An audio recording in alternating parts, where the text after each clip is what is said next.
اور 2016 میں ہوئے تھے جب ایک ایرانی عالم تھا شیعہ عالم نمر، اس کو سعودی عرب نے ایگزیکیوٹ کیا تھا، اس کو سزائے موت دے دی تھی.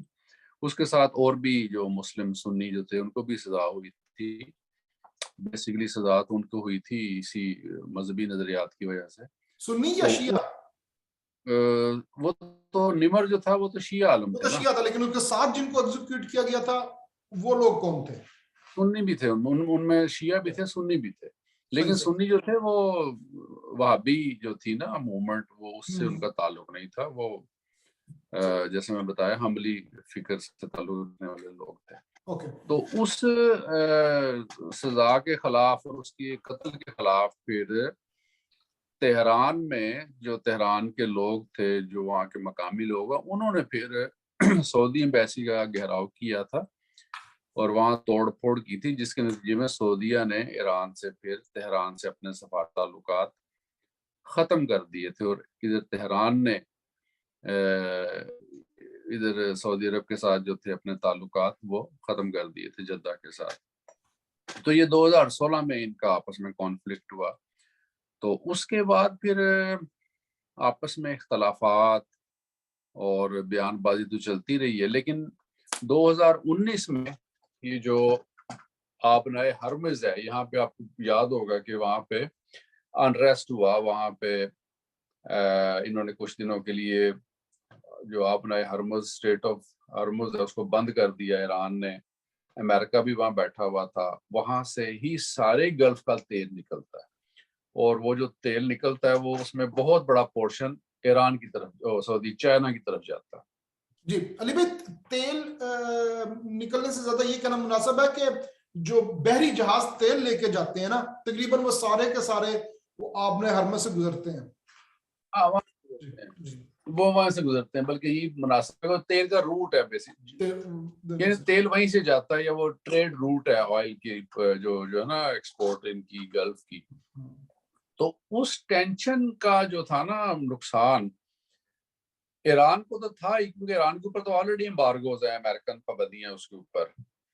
اور اس کا بہت بڑا نقصان جو تھا چائنا کو ہوا تھا، کیونکہ چائنا جو ہے نا اس وقت سب سے بڑا آئل امپورٹر ہے سعودی عرب کے لیے. سعودی عرب سے آئل لیتا ہے، ایران سے بھی آئل لیتا ہے. تو چائنیز اکانومی جو تھی اس کو بہت نقصان پہنچتا ہے. ایک ادھر ان کو اس اسٹریٹ میں پرابلم ہے کہ بھئی یہاں پہ انریسٹ اگر ہو تو ان کی اکانومی متاثر ہوتی ہے. دوسری جو بے آف ملیشیا میں ادھر ہے، جو کیا نام ہے اس کا، ملاکا، وہاں پہ اگر پرابلم ہو تو وہ ان کی اکانومی ڈسٹرب ہوتی ہے. تو وہ یہ نہیں چاہتے تھے کہ یہاں پہ دوبارہ فیوچر میں کوئی ڈسٹربنس ہو، جس کی وجہ سے ان کی آئل جو ایک ہے ساری ترسیل تیل کی جو ٹریڈ ہے وہ اس کو کوئی خطرہ ہو. تو اس لیے چائنا جو تھا وہ بہت زیادہ انٹرسٹڈ تھا کہ کسی طریقے سے سعودی عرب کے اور ایران کے جو تعلقات ہیں یہ آپس میں ٹھیک ہونے چاہیے. اور اس میں تھوڑا بہت رول پاکستان نے بھی ادا کی ہے. جو نیوز تھی نا اس زمانے میں 2019 میں عمران خان جو تھے یہ بھی گئے تھے تہران گفت و شنید کرنے. ظاہر ہے پاکستان کا کچھ نہ کچھ تو سعودی عرب کے ساتھ فوجی سطح پہ، ملٹری سطح پہ، سیاسی سطح پہ گفت و شنید چلتی رہتی ہے. اور چائنا کے ساتھ تو پاکستان کے تعلقات جو ہیں سو ہیں، تو انہوں نے بھی اس کو تھوڑا بہت نیگوشیٹ کیا تھا ان دونوں ممالک کو قریب لانے کے لیے. لیکن بعد میں پھر پی ٹی آئی کی گورنمنٹ چلی گئی تو یہ جو تھا معاملہ سارا ظاہر ہے یہ تین بڑوں کے درمیان رہ گیا، ایران، سعودی عرب اور ادھر چائنا. اور 2021 سے ادھر عراق میں کنٹینیوسلی ان کی جو تھی نا ٹاکس جاری تھی. اور اس ٹاکس کے نتیجے میں پھر انہوں نے اعلان کیا کہ ہم ایک دوسرے کے ملک میں ہم دوبارہ اپنی ایمبیسیز جو ہیں وہ ری اوپن کریں گے اور اپنے تعلقات کو بحال کریں گے. ایک اس میں بہت امپورٹنٹ فینومینا جو نظر آ رہا ہے وہ یہ نظر آ رہا ہے کہ امریکن جو تھے وہ اس میں ڈائریکٹلی انوالو نہیں ہیں سارے اگریمنٹ میں، لیکن ان کا بیان یہ آیا کہ ہمیں سعودی عرب نے ایک لمحے کی کاروائی کی یا رپورٹ کی ہے، ہمیں اعتماد میں لیا، اور وہ انہوں نے اس کے اوپر خوشی کا اظہار کیا کہ گڈ نیوز کے ان ممالک کے آپس میں تعلقات جو ہیں ٹھیک ہونے جا رہے ہیں. سعودی عرب جو سوچ رہا ہے آج کل وہ یہ سوچ رہا ہے کہ ہمیں ایران کے ساتھ تعلقات خراب کرنے کی ضرورت نہیں ہے، کیونکہ انہوں نے اسرائیل کے ساتھ تعلقات اپنے ٹھیک کر لی ہیں سعودی عرب نے، اور امریکن انوالومنٹ جو ہے وہ خلیج میں کم ہوتی جا رہی ہے کیونکہ وہاں پہ اسرائیل کی انوالومنٹ کافی بڑھ رہی ہے.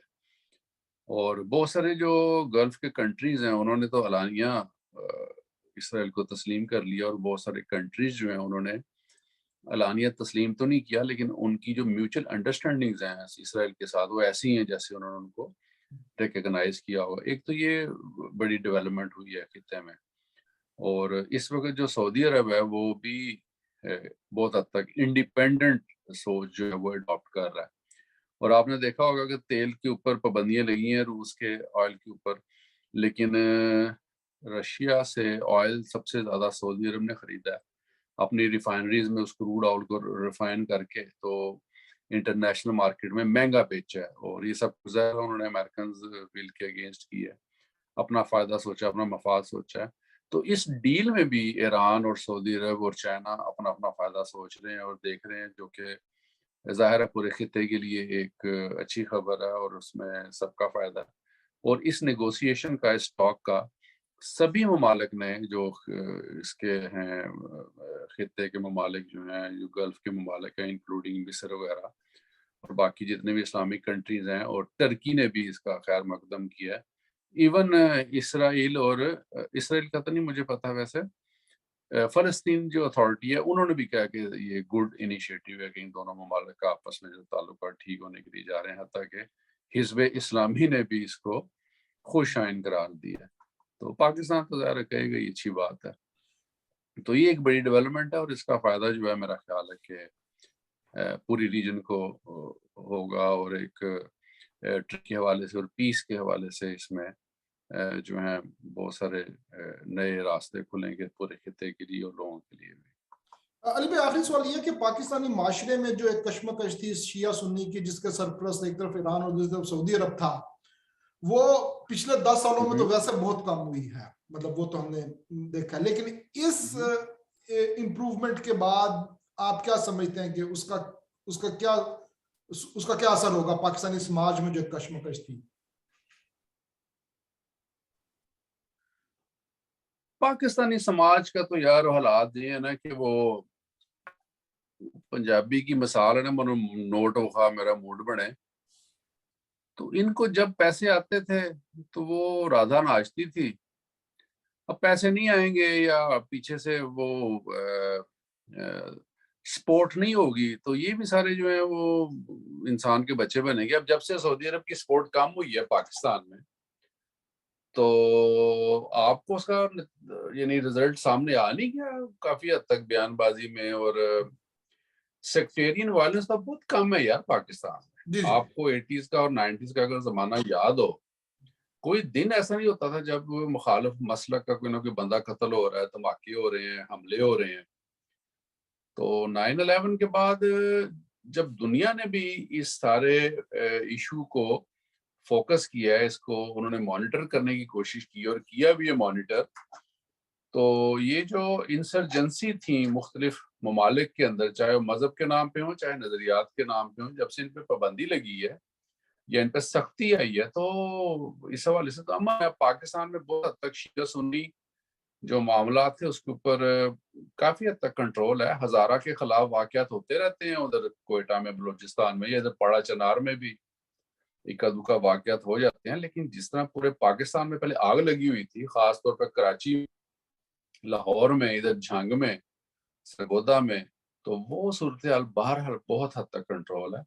اور اس کی بہت بڑی وجہ یہ بھی ہے کہ فورن فنڈنگ نہیں ہے ان کو، اور اس طرح پیسہ آ نہیں رہا، اس طرح افغانستان سے اسلحہ نہیں آ رہا، اور دہشت گرد ٹرینڈ ہو کے نہیں آ رہے. تو ان چیزوں کا بڑا فرق پڑا ہے، بہت فرق پڑا. باقی نظریاتی کشمکش تو ان کی جاری ساری رہے گی، بہت چل رہی ہے. شکریہ علی بھائی، بہت بہت آپ نے ایک سیر حاصل تبصرہ کیا. تو ابھی ہم یہیں رکتے ہیں. اوکے علی بھائی، شکریہ بہت.